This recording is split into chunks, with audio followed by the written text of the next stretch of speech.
Thank you everyone. To officially welcome everyone and introduce our esteemed speaker of the evening. Now I invite Mr. Dilip Narayan, Vice President and Program Chair of KMA.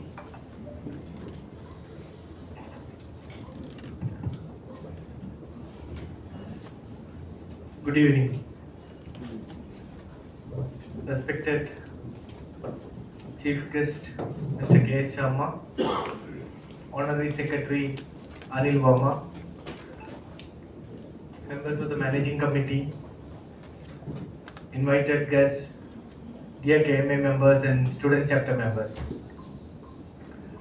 It gives me immense pleasure to welcome you to the 8th edition of InsightX for this KMA year. InsightX is our flagship thought leadership platform. It's about real journeys, real lessons, and management conversations, ideas you can use to your workplace on the next day. It's my privilege to welcome our speaker, Mr. S Sarma, Executive Educator, Collaboration Coach and Mediator.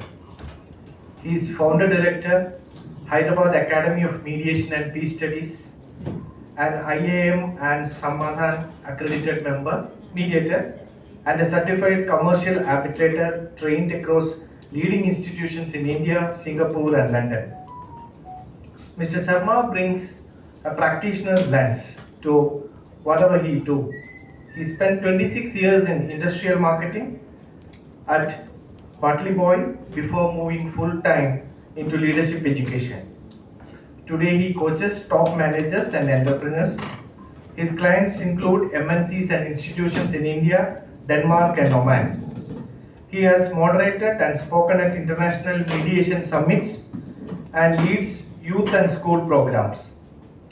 In short, a bridge builder who turns rivals into collaborators and conflict into progress with tools you can use the very next day. Tonight's theme is very timely, a challenge that top-level managers face today. Today, this session will explore the invisible barriers leaders face in building cohesive, high-trust teams and how mastering collaboration can be the game changer in modern leadership. Thank you, sir, for being here. He has traveled all the way from Hyderabad to address us, and I thank Mr. Kochi for coordinating and bringing him here. And today, our president could not join. Sorry. So I am officiating in his absence here. So for October, the month of October is very active for Kerala Management Association. We have lots of programs on. Our president has informed me to ask me to inform all of you, and we need your support. In the InsightX series, we have next session is coming. The 9th session is by Mr. Gaurav Shah. Is a leader in financial and investment industries coming from Bombay on 24th October. And under the leadership of our managing committee member, Mr. Abraham Ulikil, KMA is planning a finishing school for the management students, the final year management MBA students and just graduated students, making them employable, giving them the finishing school training. It's a 7-week program. Starting from 25th October, it happens on every Saturday. So those who are interested, please connect with Secretariat or Mr. Abraham Ulikil for enrollment for this program. And we are on 18th October, we are having KMA Cricket League, Corporate Cricket League, where it is this time it is a very heavily contested program with lots of corporates participating, under the leadership of Mr. Balagopal, Chairman. And this is happening at the United Sports Center in Info Park Highway. The date is 18th October. And on 30th October, we are having a mega program at Digital Summit which will be held at the Lulu Tin Tower in the smart city area. This is a full day deliberations, and there are a lot of a lot of leaders from digital management are expected to attend. And under the leadership of Dr. Radha Devanur of SCMS and our managing committee member, we are having a program, an MDP program, Finance for Medium Enterprises, a 4-day program, 10 to 13 November, ideally for entrepreneurs from small and medium sector. Finance for expert faculties are participating in the program. So for all these programs, for the MDP program, for the cricket league, for the digital summit, we request your participation and support. So thank you once again for coming in large numbers every Friday to KMA programs. And please continue to give your feedback, because your feedback and responses give us inspiration and also how to curate further programs, future programs. Once again, on behalf of all of you, I welcome Mr. S Sarma, today's speaker. Thank you. Thank you so much, Mr. Dilip sir, for the warm welcome. Now it's time for the highlight of this evening, the keynote address. We are truly honored to have with us Mr. S Sarma, Executive Educator, Collaboration Coach and Mediator. Mr. Sharma will be sharing his valuable insights on a challenge the top level managers face today.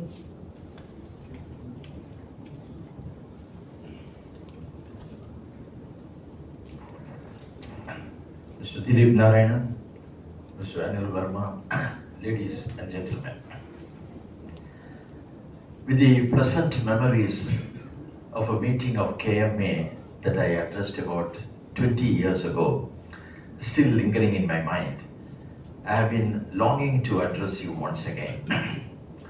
My long-felt desire has been fulfilled this evening, thanks to the initiative taken by my good friend Kochi Alex and your program committee chair Dilip Narayanan, both of whom I thank very profusely at the outset. And believe me, ladies and gentlemen, I've been very eagerly looking forward to this exciting moment of standing before you and speaking to you. It gives me immense joy to be in your midst this evening and to discuss with you a very vital topic. The great French writer Antoine de Saint-Exupéry created a striking metaphor.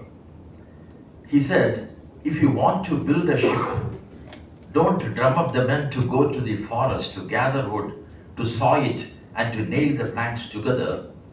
Instead, teach them the desire for the sea. Teach them to long for the endless immensity of the sea. What a meaningful statement. It is worth pondering over those beautiful and exciting words. I repeat, if you want to build a ship, don't drum up the men to go to the forest, to gather wood, to saw it and to nail the planks together. Instead, teach them the desire for the sea. Teach them to long for the endless immensity of the sea. If I desire that all of you build a ship, and I provide you with the design, the materials, the tools, the equipment, and the training to build and to man the ship, you may still not build the ship if you are not interested in going on a voyage into the sea. If on the other hand, I do not provide you with the design or the materials or the tools or the equipment or the training, but just instill in you a desire, an intense desire, a burning desire to go on an exciting voyage into the sea, you will somehow acquire the design, somehow procure the materials, the tools and the equipment, somehow get trained, somehow build the ship, and somehow go on a voyage into the sea, taking me also along with you at your cost. Isn't it? This is exactly what Mahatma Gandhi did. The world over today, large corporations are striving hard to make their executives to get committed to their jobs even after paying them fabulous salaries and perks. They are not able to retain talent even after yielding to talent whatever talent demands. But here was a man, Mahatma Gandhi, who without paying any salary, without offering any incentive, was able to inspire hundreds of thousands of people to give their time and their efforts for the sake of the values that he espoused. He was able to make them to give up their lucrative professions and businesses, languish in jails, and even sacrifice their lives for the sake of the nation. So we see here two situations. Situation one, I provide you with everything that you need to build a ship, but you don't build it. This is what prevails in many organizations. I repeat, this is what prevails in many organizations. Situation two, I don't provide you with anything needed to build a ship, but you still build it, and not only that, you take me also along with you on a voyage at your cost. This is the spirit of volunteerism that Mahatma Gandhi created. How did Gandhiji achieve this feat? He created a vision of free India and made the people to own it and to work for its realization. Therefore, can we say that if people own the vision of their organization, they'll be inspired to give their best efforts to realize it. But the $1 million question is how to make the people own the vision of their organization. Leading strategy guru, the late Professor Sumantra Ghoshal of the London Business School says, worldwide managers are recognizing that while process re-engineering, financial restructuring, and strategic repositioning are important means to corporate renewal, the bedrock of competitiveness ultimately lies in the behavior of people. To stimulate initiative, trust, commitment, and cooperation within the organization and in its relationship with suppliers, regulators, customers, and others, top-level managers are increasingly recognizing that the shaping and the embedding of organizational values are perhaps their most important personal challenges.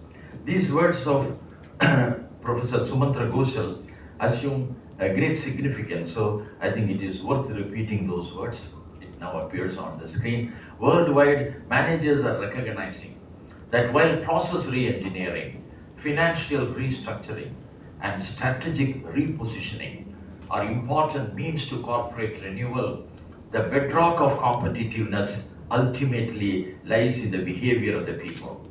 To stimulate initiative, trust, commitment, and cooperation within the organization and in its relationship with suppliers, regulators, customers, and others, top-level managers are increasingly recognizing that the shaping and the embedding of organizational values are perhaps their most important personal challenges. So the most important personal challenge that top-level managers face today is the shaping and the embedding of organizational values in the people. I conduct a full-day workshop on facing the challenge. It comprises of 6 activities which simulate experiential learning. All of us will now participate in one of those 6 activities from which we will get a magic ingredient which can enable top-level managers to face this challenge successfully.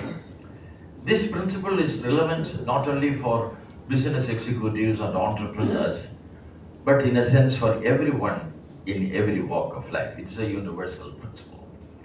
And the process we will undergo now is experiential learning. As all of you may know, learning generally is of 3 types. One is scholastic learning, which we underwent in schools and colleges where we learned by reading textbooks and by listening to lectures. In a sense, what I have been doing for the last 7 minutes also falls under that category. The next is intuitive learning, where a person learns from one's own intuition, the inner voice. And the third is experiential learning, where a person learns from one's own experience. Experience is the only source of knowledge, said Swami Vivekananda. But experiential learning is very, very expensive. Every time a person learns from his own or her own experience, he or she would have already paid a very heavy price for that. For example, somebody starts a new enterprise, makes a lot of investments into that, and loses all the money after 2 years, and then says, I have now learned how not to run a business. Somebody keeps his finger on fire, and then says, I have now learned that fire burns. If you and I are not keeping our fingers on fire, it is because somebody burnt his fingers and passed on that lesson to us. So we need to learn also from the experiences of other people. Now, for the remainder of this session, we will have experiential learning. But don't be scared, you will not have to pay any price in terms of mental agony, pain, suffering, or loss, because this is a simulated experience developed through a well-designed activity. On the one hand, you will not undergo any pain or suffering or loss. On the other hand, it will be fun-filled and you will enjoy. And at the same time, the quality, the value of learning from this simulated experience will be equal to that of learning from real-life experience. Because what you will undergo now is also real-life experience. The only difference is that it is simulated by an activity. The name of the activity is My Qualities. All of you will now receive a paper. One copy.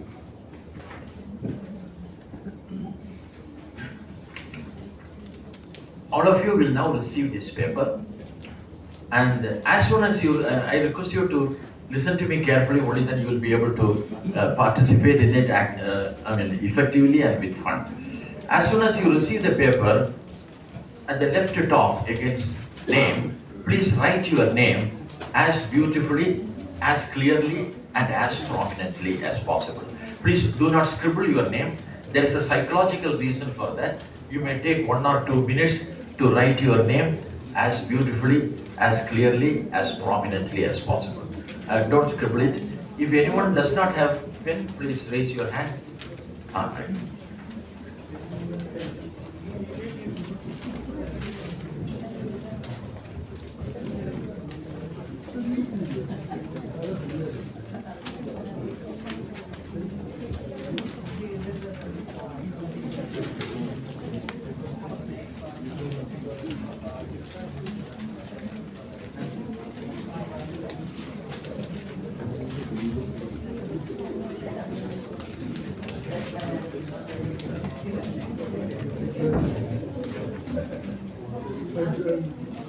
Very important, please do not write anything other than your name. Please don't fill in the 9 circles. Write only your name. I will explain how those 9 circles have to be filled in, and after I say start, you may start filling the circles. I request you to follow the instructions, only then we will have fun and learning. I repeat, don't write anything other than your name. Don't write anything other than your name.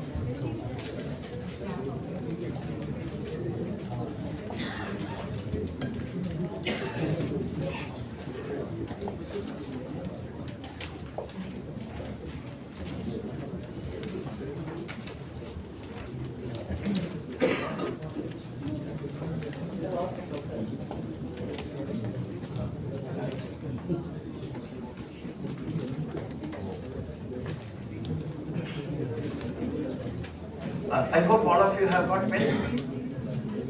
Otherwise, please raise your hand. Pens are available. Please raise your hand if you have not received. Okay. I hope all of you have written. The last row, please give.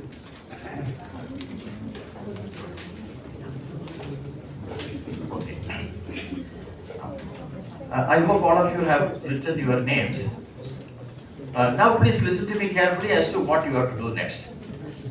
The caption is My Qualities. By my qualities, I mean only my good qualities. Even the English word quality refers only to good things. Only when you add the adjective bad, it becomes a bad quality. So by my qualities, I mean only my good qualities. I request you to try to recollect your good qualities and then write in each circle one quality of yours, not now, after I have finished the instructions and after I say start. As briefly as possible, in one word, maximum 2 words, in the worst case, 3 words. Please do not feel shy to write your good qualities. I will not see any paper, I assure you, I will not see any paper, so don't feel shy. When I say my qualities, you can include also your skills, your talents, your strengths, your good habits, etc. Anything that is good about you, you can write. For the remainder of this session, please do not think anything negative about you. Even if you recollect something bad in you, don't bring it to your mind now. Think now only of the brighter side of your personality, your skills, your talents, your good habits, your good nature, etc. And after I say start, in each circle, you will write one quality or one skill or one talent of yours. Please don't write anything negative about you. 9 is only an indication. After filling in the 9 circles, when you realize that you possess even more good qualities, don't stop, turn the paper, backside is blank, there you can keep writing your skills, qualities, talents, etc. Please do not look into what your neighbor is writing. Then she will feel shy to write her good qualities. Okay, so look at only your paper and write your good qualities. Is it clear? You will get 3 minutes to do that, and the time starts now.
Another 20 seconds I will give.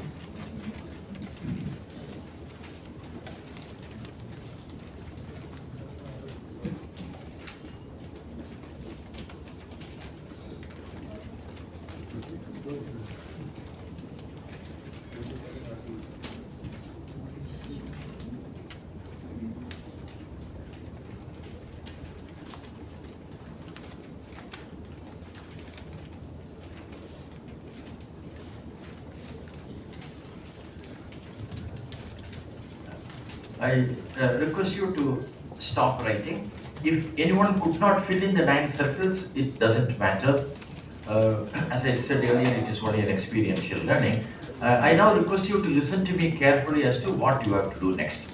Please stop writing, doesn't matter if you are not filled in the 9 circles. You have to now, this also you will start doing after I say start. You have to now give the paper to anyone present here in this hall whom you think knows you well and can make an evaluation of your good qualities that you have put on. Don't give it now. Please don't give now. Let me finish. Don't give now. Because I will tell you how the evaluation has to be done. That is very important. As soon as you receive your friend's paper, please go through the circles there and then ask yourself whether he or she who has given you the paper for valuation possesses any other quality, any other good quality or talent or skill which she has not written. For example, let us say, according to you, her important good quality is honesty. She has not written. So fill an empty circle with honesty. If the circles are filled in, turn the paper on the reverse, draw a circle, write honesty.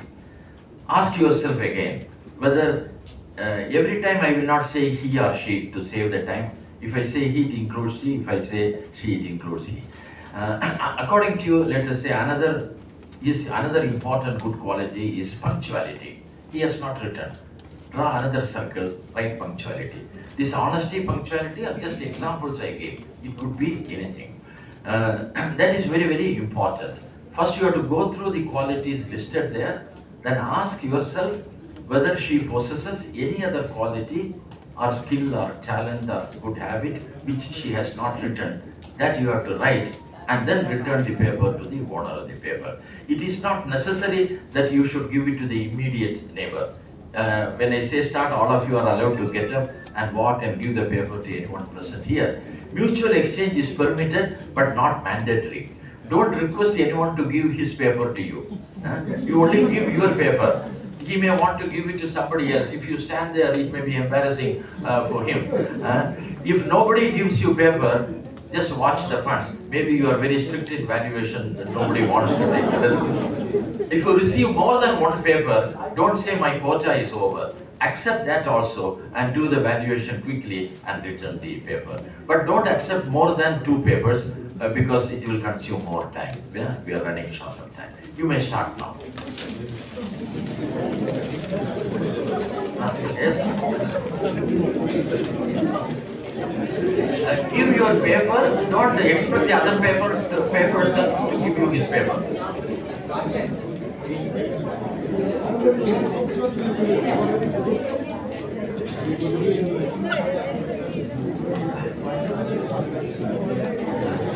I request you to, excuse me, let me have your attention. I request you to do it without discussing, because by discussing you cannot do it. You have to focus on the paper which has been given to you, go through the qualities and ask yourself whether he possesses any other quality which he has not written. Write that and then return the paper to the owner of the paper.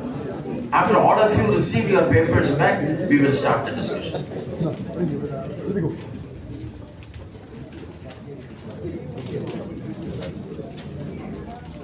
You have to discuss only if the handwriting is not clear. Otherwise, no need to discuss.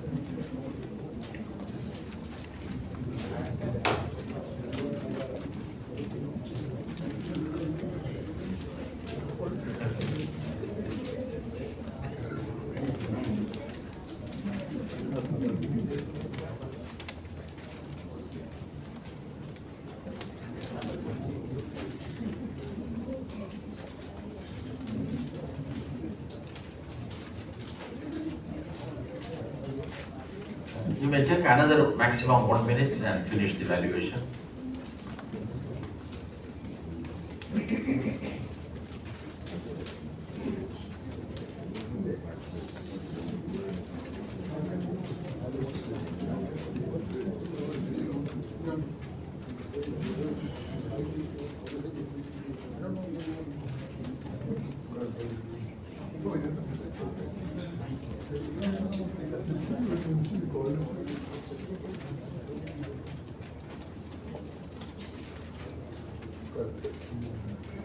Once you have completed the valuation, return the paper to the owner of the paper. Please return the paper to the owner of the paper.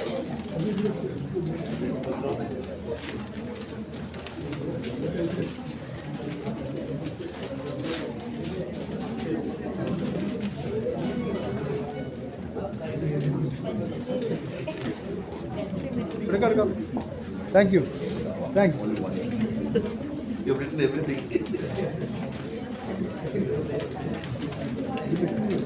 Kochi is sitting like a headmaster with so many papers of valuation.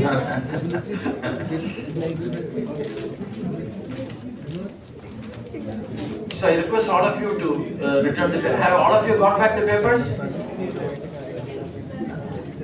Have you got back the paper? Anyone who has not received? Anyone who has not received the paper?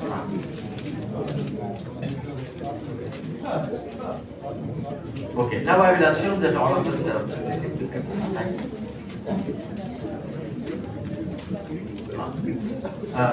Now, friends, please, for the next few minutes, forget the second part of the activity when you got it evaluated by your friends, and please go back to the original activity.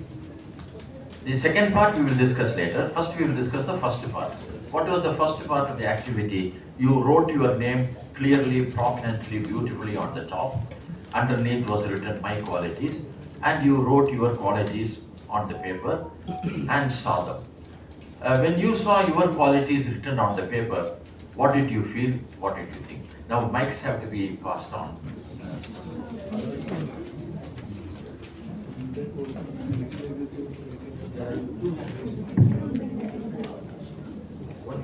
So that I can also.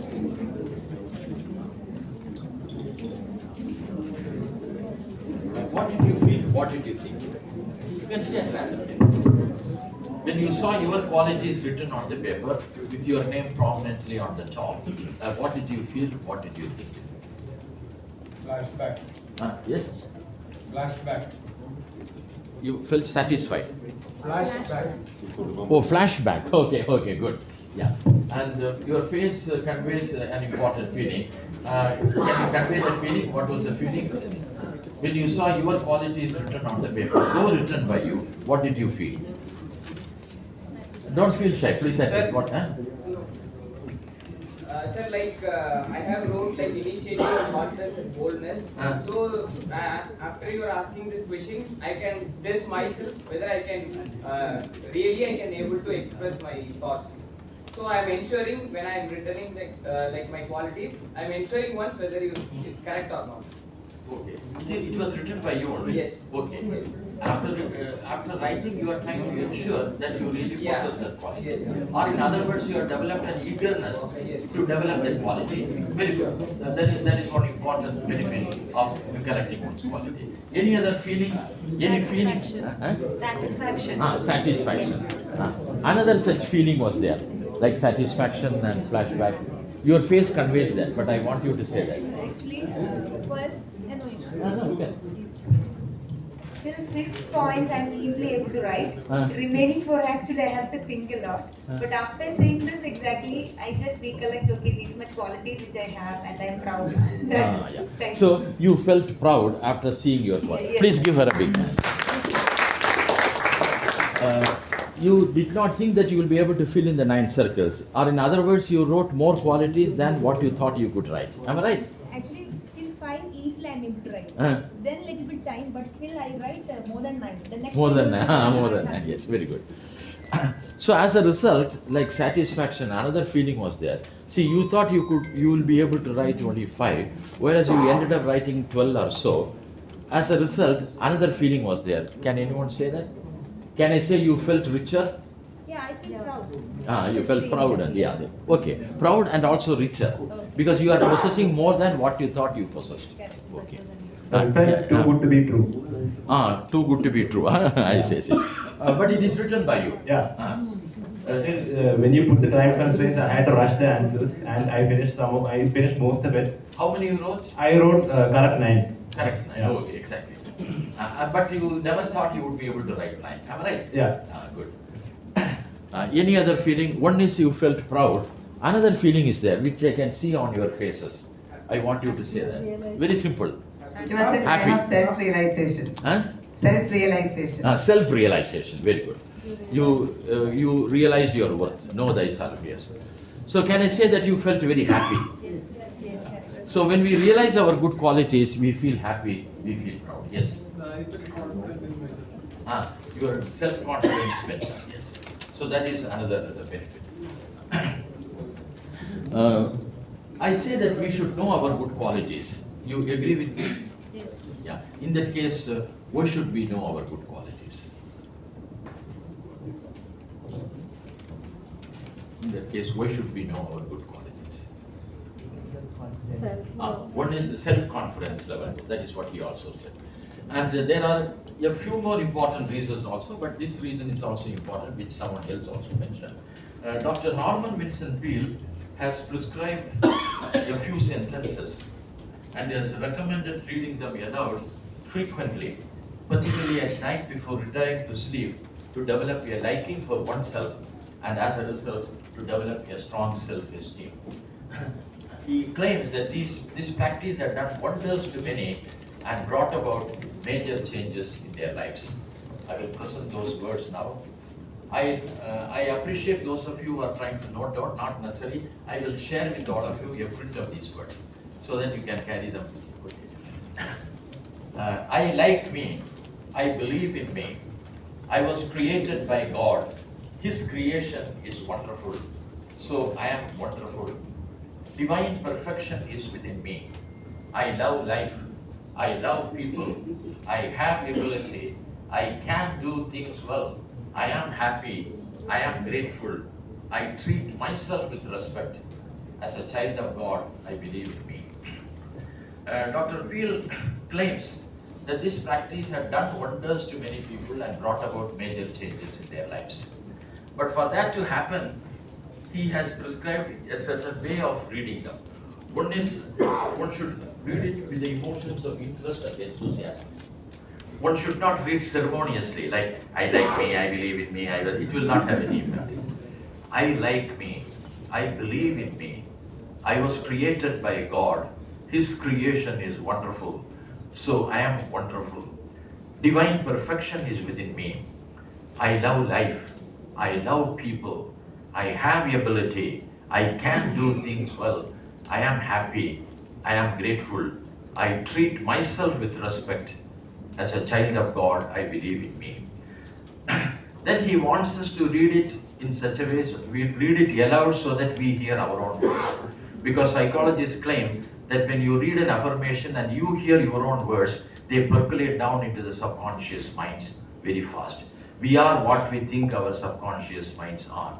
For example, I have the ability, I can do things well.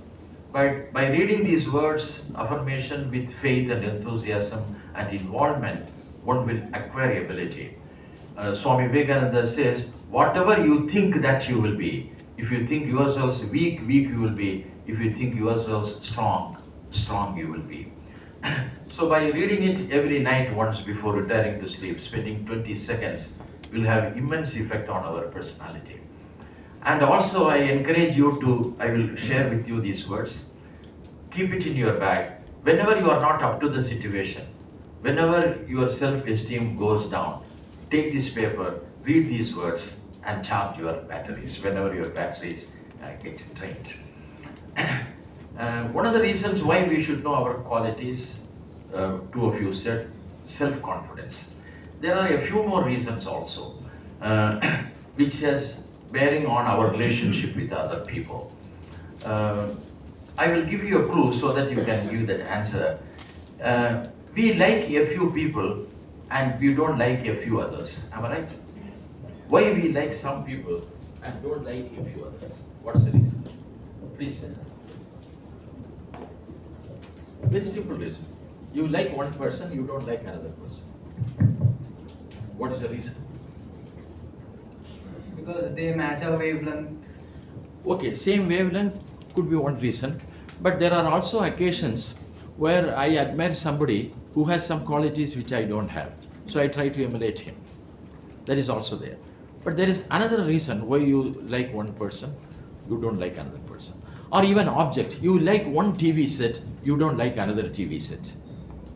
Or one gadget, another gadget, same thing you don't like. What's the reason? Some people uplift our moods. Huh? Some people uplift our moods. Sorry? Some people uplift our moods when we are with Okay, very good. Some people uplift our mood, so we like them. Can you tell me what is that? That this falls under one category. Energy. Energy, yes, very good.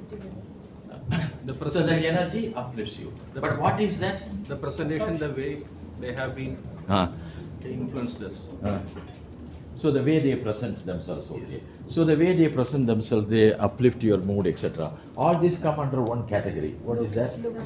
Looks. That is what we have been discussing now, that one word. Qualities. Who said? Quality. Please give him a big hand. See, we like a person or an object for his or her or its good qualities. You like a person because he has qualities which you think are good qualities. You dislike a person because he does not have those qualities which you think are good, or has qualities which according to you are bad qualities. Am I right? So it is qualities that make us a person, make us to like a person or a dislike a person, right? Now, as a corollary of this, when you realize your own good qualities, what will happen to you? I'm going back to the earlier question, why we should know our good qualities. One reason has been given. The second reason, which is very, very important, you like a person for his or her good qualities. So when you realize your own good qualities, what will happen to you? You start liking yourself. Huh? You start liking yourself. Please give her a big hand. We will start liking ourselves. Now, we are told that we should love others. I am saying that we should like ourselves also. We should love ourselves also. You agree with me? Yes. Yes. In that case, again, why? Why should we love ourselves? We cannot love. I'm a good person. Sorry? I'm a good person. Sorry. You are a good person, so okay, very good. cannot That's a very good answer here. I cannot love any other person unless I love myself first. Oh, fantastic. Can you say once again? We cannot love another person unless I love myself in the first place. Please give him a very big hand. See, if I have to love other people, it is very important that first I should love myself. A person who hates himself generally shows hatred towards other people. You go to some panchayat or municipal office or corporation office, some clerk or peon there may be throwing tantrums at the customers. You may think that he hates the customers. No, he doesn't hate the customers, he hates himself. A person who hates himself generally shows hatred towards other people. See, there are some people for whom smile is stamped on their faces. They are always smiling. For example, you are always smiling. Those who are smiling are those who like themselves, who are happy with themselves, who are comfortable with themselves.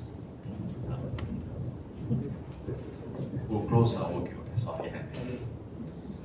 So those who like themselves are comfortable with themselves, so they are able to smile effortlessly. And those who dislike themselves, who are dissatisfied themselves, generally frown at other people. So it is very important, as he rightly said, if we have to love other people, it is very important that we should first love ourselves. Charity begins at home. I will present a slide on this. In the meantime, that paper can be distributed.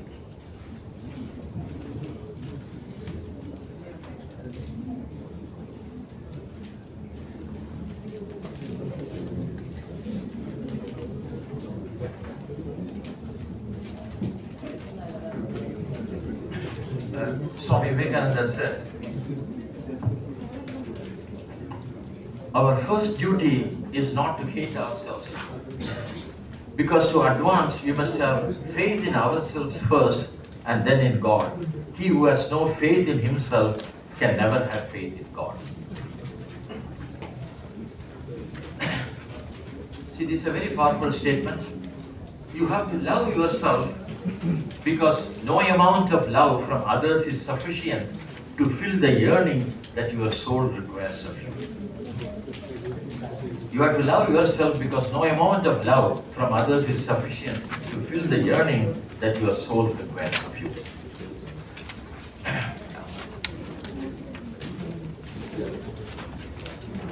Now we will go to the second part of the activity, when you got it valued by a colleague. See, you were given 3 minutes time.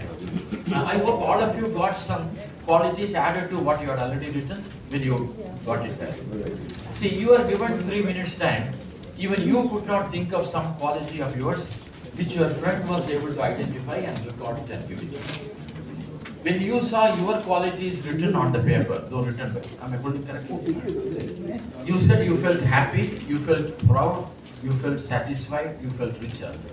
Now when your friend has added some qualities and given you, what did you feel? More happier. Earlier it was happy, now it is happier. Earlier it was proud, now you feel more proud. Am I right? Your faces convey to me that is. It is because we always give more importance to what others think about us than what we think about ourselves. One famous English professor, Menon of Kochi, once told me a beautiful sentence. He said, "You are not what you think you are. You are not what others think you are. You are what you think others think you are." It's a confusion clear. I am not what I think I am. I am not what you think I am. I am what I think you think I am. If I think that all of you are thinking that I am conducting this session in an interesting manner, then that becomes my image of me. So in other words, for us, others, our image in others' minds is very, very important. Right or wrong? As a result, when your friend added some good qualities and gave you, a few good things had happened.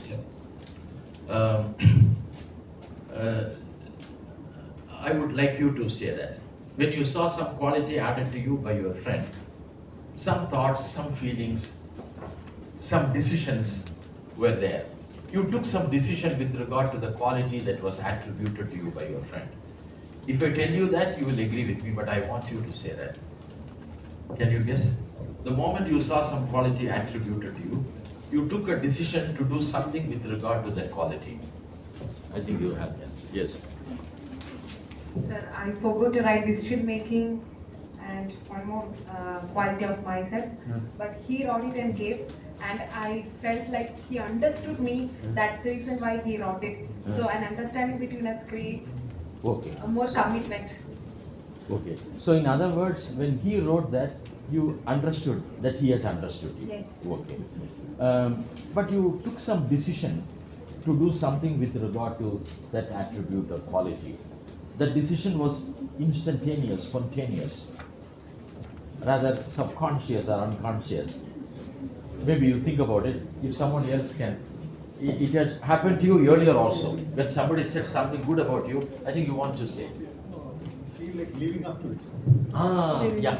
Say that over the mic, yes. Feel like living up to that. Yeah. Please give him a big. I hope all of you heard what he said.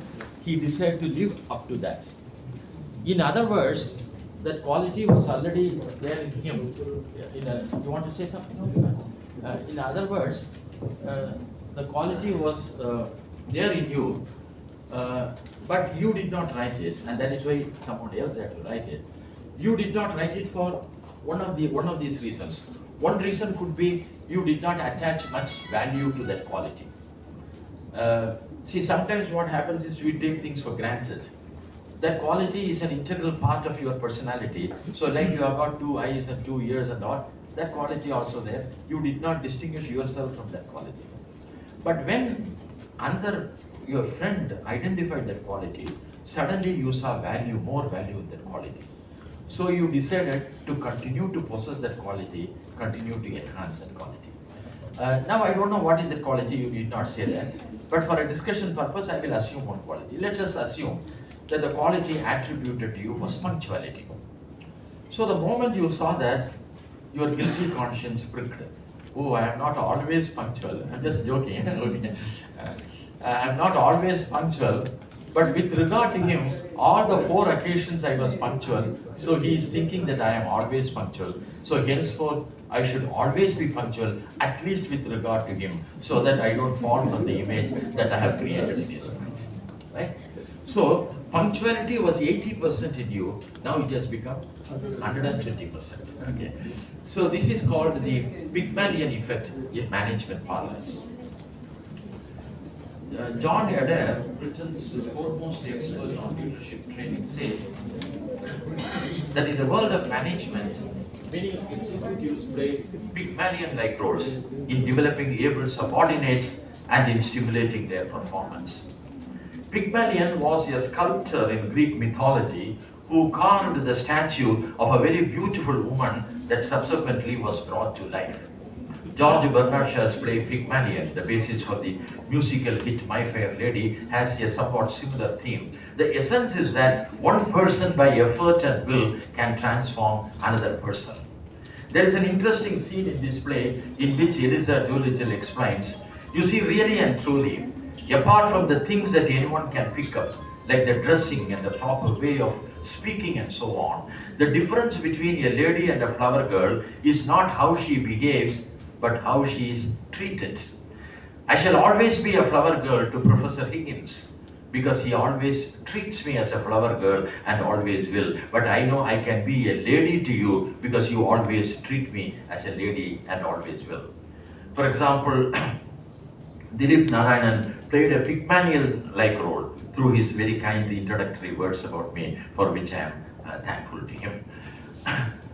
I hope this is clear to you. See, Eliza Doolittle is a flower girl.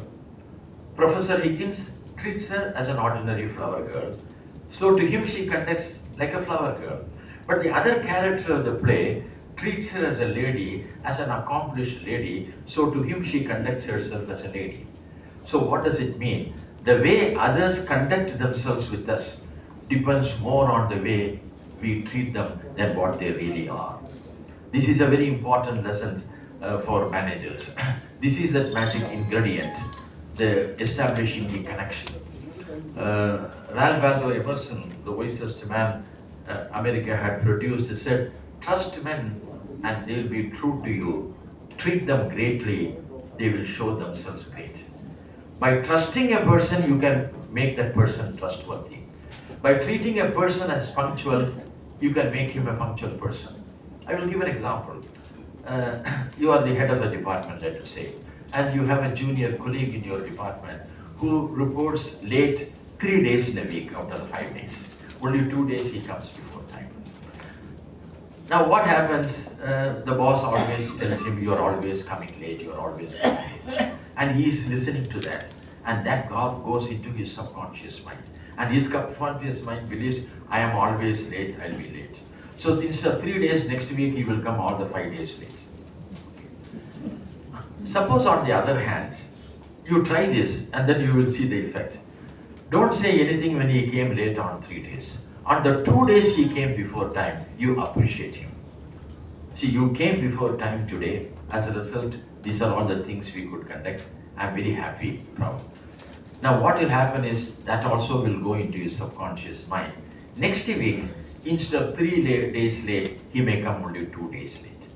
And when you continue to appreciate like that, very soon a day will come when all the days he will report before time. That is why Stephen Covey said, the way you see them is the way you treat them, and the way you treat them, they often become.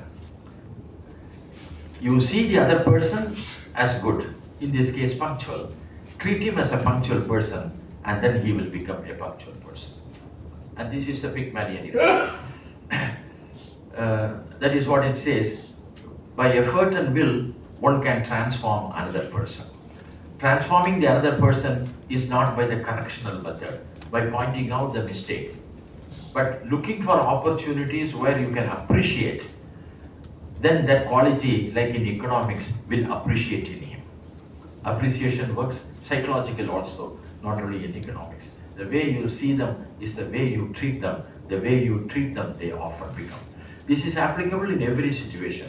It is applicable for a relationship between a parent and the children, or a manager and his subordinates, or your relationship with your spouse, anyone. If you want to bring about a positive change in the other person, don't point out the lack of it. On the other hand, look for an opportunity where you see that quality even in a small way and appreciate that. Then that quality will appreciate in that person. Okay. And feel free to disagree with me. Suppose anything I say looks like ivory tower philosophy, not practical. Feel free to challenge it. I assure you, I will not feel offended. It will make the discussion interesting. Yes. It is not required. So whatever you said is 100% true. Because wherever we focus, നമ്മൾ എന്താണോ ശ്രദ്ധിക്കുന്നത്, that will grow. That is the nature of, that is the law of nature. if I concentrate or I focus on my good qualities or your good qualities, both will grow. In my it will grow, yours also will grow. On the other hand, you will never. Whatever you said is 100% right. Thank you. Thank you very much. Thank you. So this is one positive effect of recognizing the good qualities of others. There are a few more benefits. Another important benefit. See, of all the people present here, you chose one particular friend and gave your paper for valuation to him or her, which means your relationship with that person was already good. Am I right? That is why you felt there is no risk I can give the paper. Now, after she has added some qualities and given you, how is the relationship now? It is better? Am I right? So if that person approaches you for a favor, you will oblige her? So make use of it. Meaning, recognizing the good qualities of others is an important leadership skill. The more we look for the good qualities in others and appreciate them, the more they will be inclined to listen to us. See, the biggest challenge for the leaders is managers complain that my people are not listening to me. How to make the other person listen to me? If I look for something good to tell about him every time I meet him, he'll be very happy to come to me again and again. On the other hand, if I point out his mistakes, he'll be moving away from me. You may recollect during our school days, college days, there was some teacher, the moment we spot her on the corridor, we will take a detour to avoid seeing her. Am I right? And there was some teacher, the moment we spot her, we go to her and talk. So how do we attract people? So recognizing the good qualities of others is an important leadership skill. Yeah, anything else you would like to add to this experience before I proceed? Can I add? Yes, yes.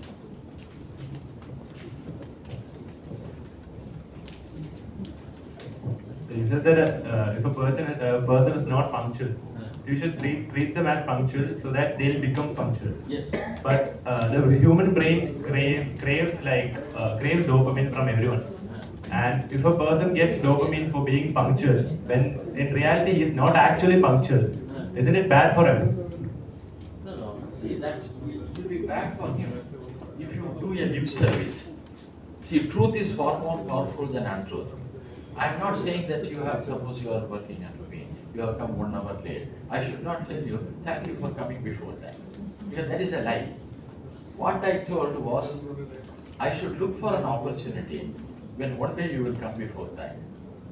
At that time, I should make you feel the value of that. Now, this punctuality question for tackling, there are a few more things. Because you have raised this point, I will tell you. This happened when I was heading an office, where I had a colleague, a manager, a senior manager. He was very good, I valued his services. But one problem with him was, he was late on all the days. All the days he used to come 1 to 2 hours late. But even then he was doing a good work, and as my nature is, not even one day I told him that he was late. So I was thinking, what can I do? As I told you now, I should look for an opportunity when he will come before time, I can appreciate him. But that was never happening. So I told my secretary, that office there was a system, the attendance register.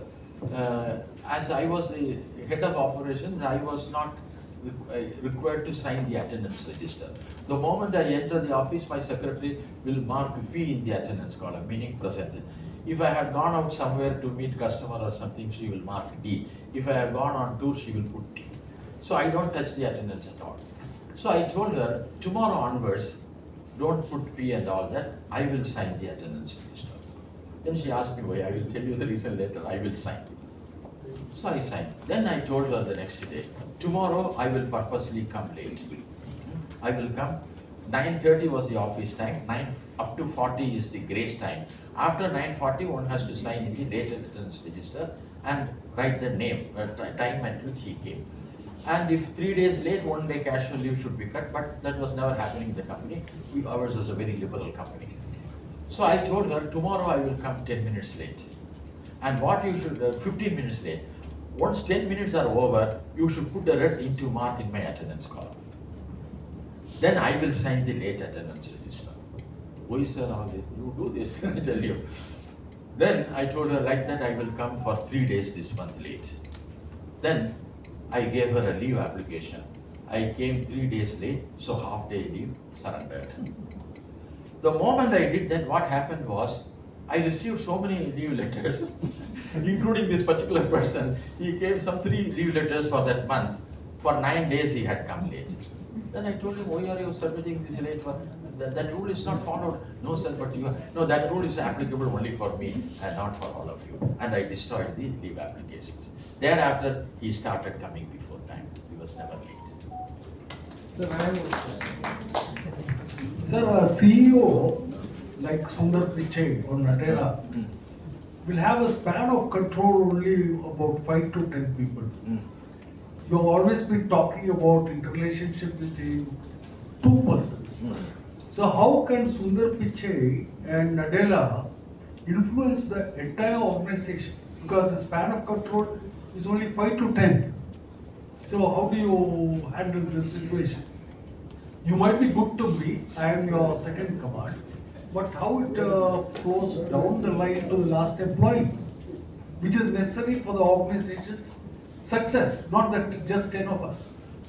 If you are good to me, I am good to you, for 10 people is not enough.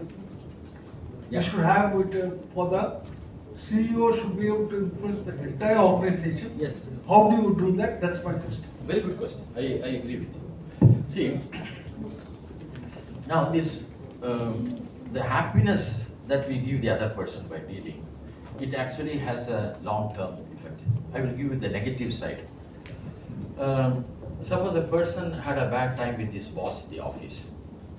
When he comes home, he pounces upon his wife. He scolds her. Her mood is upset, so she scolds her children. Their mood is upset. It goes. Similarly, if he is happy in the office, he is happy with his wife and the wife also. This is a simple example I gave.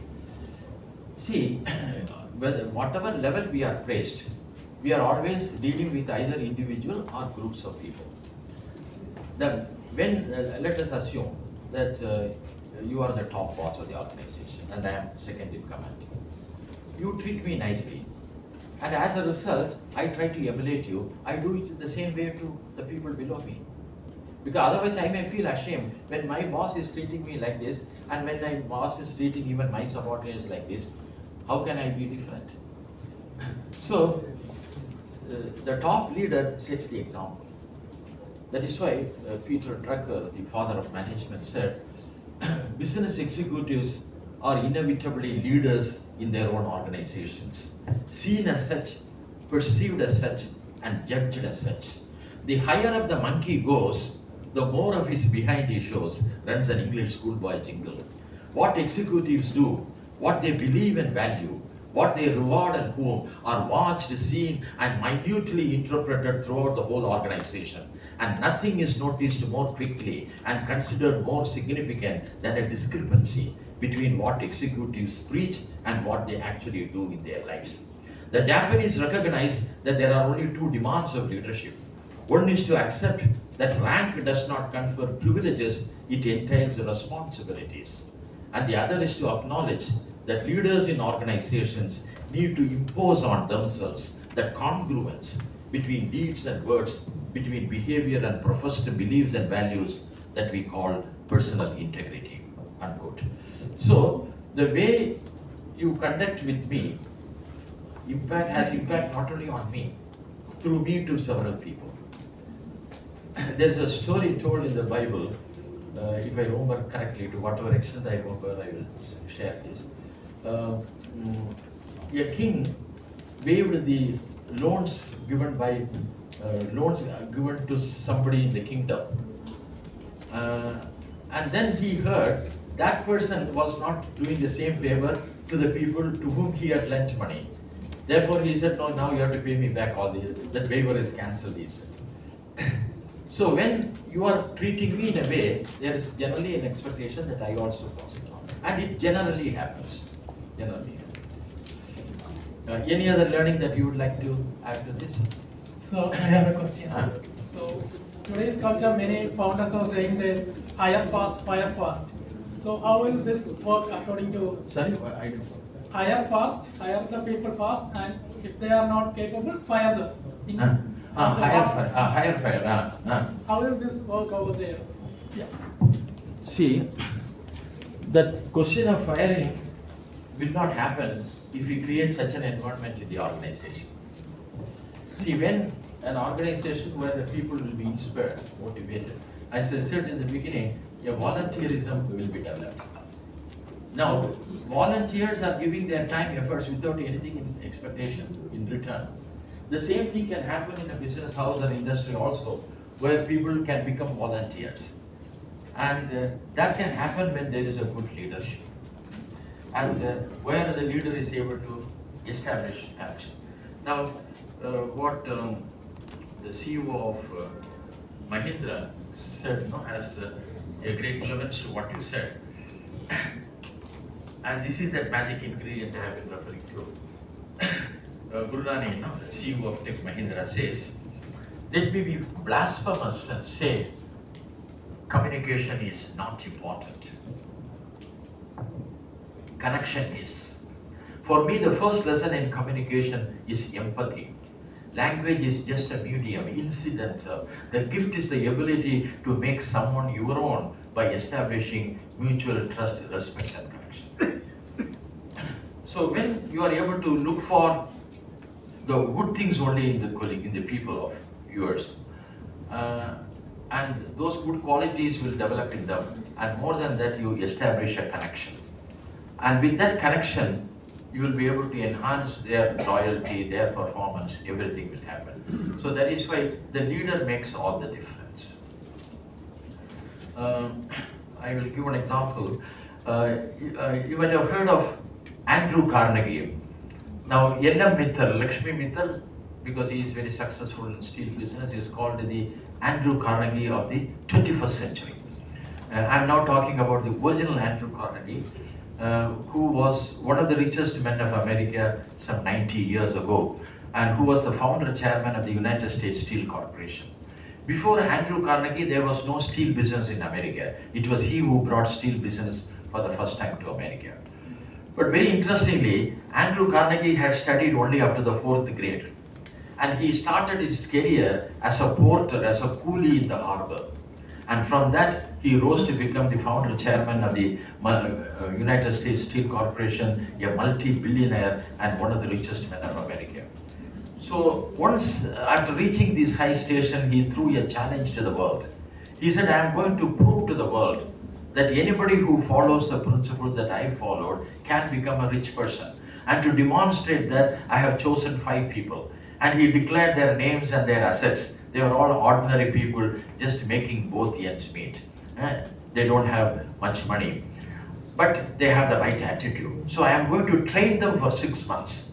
And after training them for 6 months, I will let them off to the world. I will not give them a penny. I will not give them one recommendation letter, but I challenge in maximum 5 years, all of them will be multi-millionaires. And all of them, all the 5 of them became multi-millionaires in 3 years' time. And then Andrew Carnegie was interviewed. He was asked, what in your leadership enabled you to create so many multi-millionaires? Pat came the reply. He said, it is very simple. In life, you get what you seek. In life, you get what you seek. If you seek filth, you will find filth all around. I sought gold in my people, and they turned out to be my gold mines.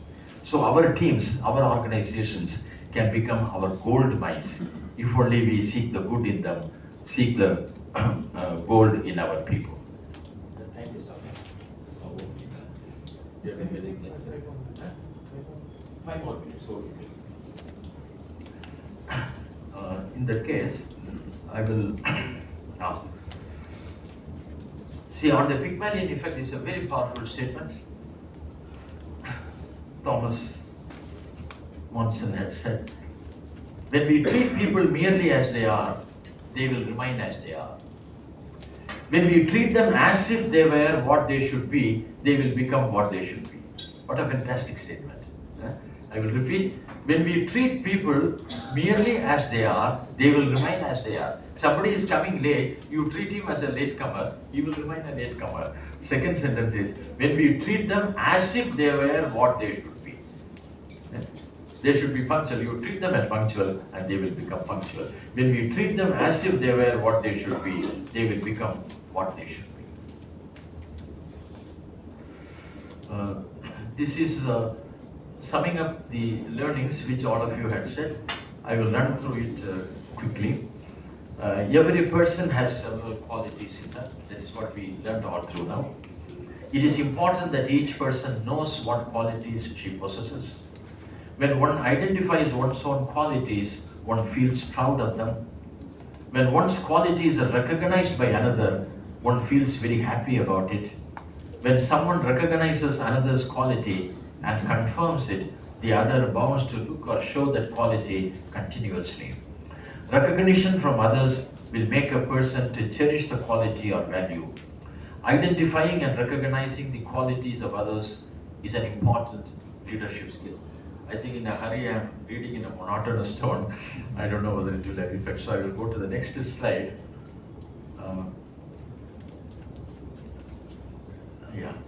This is important, I will read it.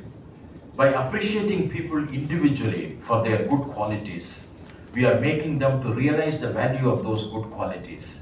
This realization will result in getting those qualities further reinforced in them. If we utilize every opportunity to genuinely identify or recognize the good qualities of the people with whom we deal, they will start trusting and accepting our words even when it is not praise but suggestion or advice. See, we are generally in a great hurry to advise people, and nobody likes to be advised, but everybody likes to be appreciated. So if we have appreciated a person over a long period of time, then he would have developed an inclination to listen to you. At that time, if you give an advice, it will be accepted. Generally, we are advising people before we acquire the basic qualification to advise them.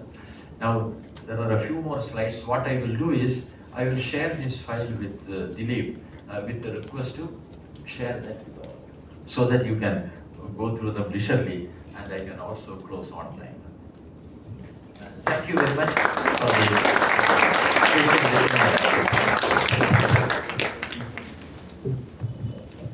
Thank you so much, Mr. Sharma, for that insightful and thought-provoking session.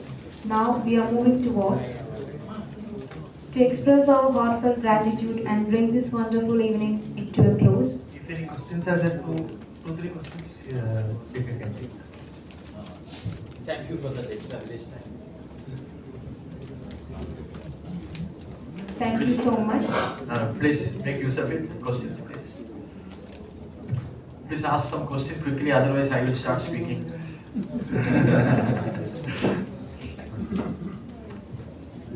Thank you, Professor. Actually, it's not a question, but I would like to add.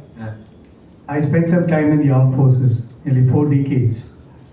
And, there is one other thing that when we lead our men in the armed forces, unlike in the other industry or anything else, you are leading them in such a way that there are times when they have to lay down their lives. So that is where you got to train more and encourage your men that they would be willing to make the ultimate sacrifice. We all read in stories about so many people, what happens, the borderline, imagine ships, aircraft, etc. So this is one quality where you have to have a leader has to make his people below have so much trust in them that they will be willing to go to any extent. Now that is something which is unique that happens in the armed forces. You quoted so many, there are people like General Patton, who was an excellent leader during wartime.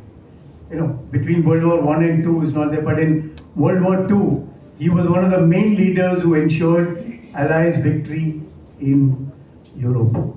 So this is one quality which people may not, when I talk about armed forces, it's equally applicable to police and others who are involved in it. I just wanted to add that. Yeah, volunteerism is very relevant here. In fact, Professor John P. Kochi of the Harvard Business School explains it well, explaining the difference between management and leadership. He said, good management controls complexity, whereas effective leadership produces useful change. He says, no one yet has figured out how to manage people effectively into battle. They must be led. So these different functions, coping with complexity and coping with change, shape the characteristic activities of management and leadership. So good leadership produces useful change. And leadership, another definition is influencing, inspiring. Thank you.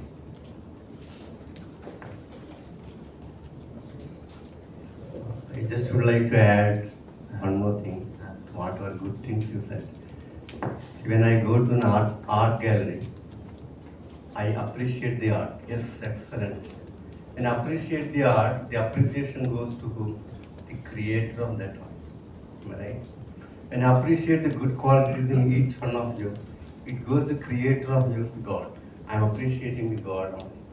So don't hesitate to appreciate everybody, ourselves, good qualities. You have summed up what I have been speaking for 1 hour. Thank you.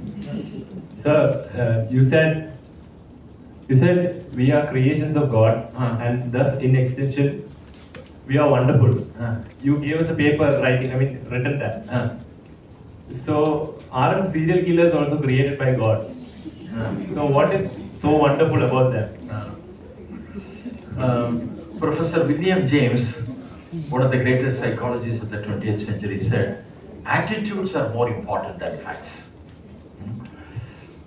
So our attitude, as he rightly mentioned now, looking at all the good things that God has created, we can say His creation is wonderful. The other creation, we are not looking at it now. Because if you look at it, we stand to benefit. Attitudes are more important than fact. The fact is that there are good things and bad things, but focus on the good.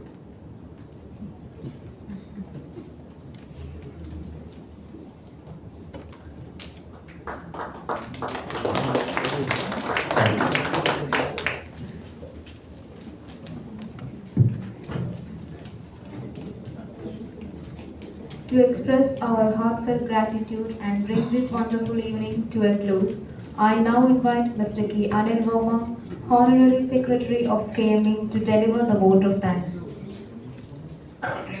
Good evening and nice evening, isn't it? I think Mr. Sarma took us through our own actions, the qualities, what he possesses.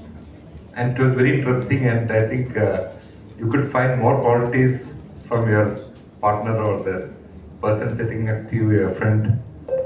I think that was very interesting, and everyone likes appreciation, not advice, right? We know that. And it is like Vice President said, you can take everything tomorrow to your practice at your workplace. And thank you, sir, for being with us this evening and for a wonderful presentation. I also thank all the past presidents, MC members, KMA members, student members, and all present here this evening. Thank you.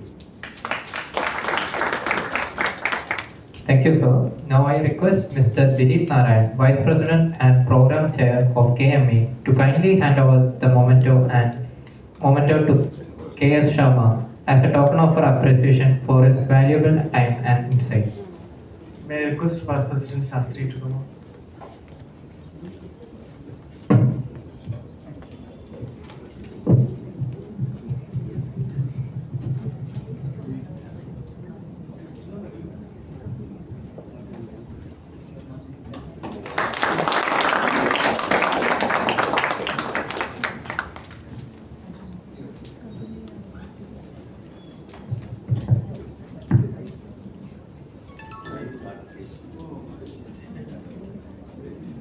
Thank you, Mr. Dilip Narayan, sir. Now I request everyone to kindly stand for the national anthem. Jana Gana Mana अधिनायक जय हे भारत भाग्य विधाता पंजाब सिंध गुजरात मराठा द्राविड़ उत्कल बंगा विंध्य हिमाचल यमुना गंगा उच्चल जलधि तरंगा तव शुभ नामे जागे तव शुभ आशीष मांगे गाहे तव जय गाथा जन गण मंगलदायक जय हे भारत भाग्य विधाता जय हे जय हे जय हे जय जय जय जय हे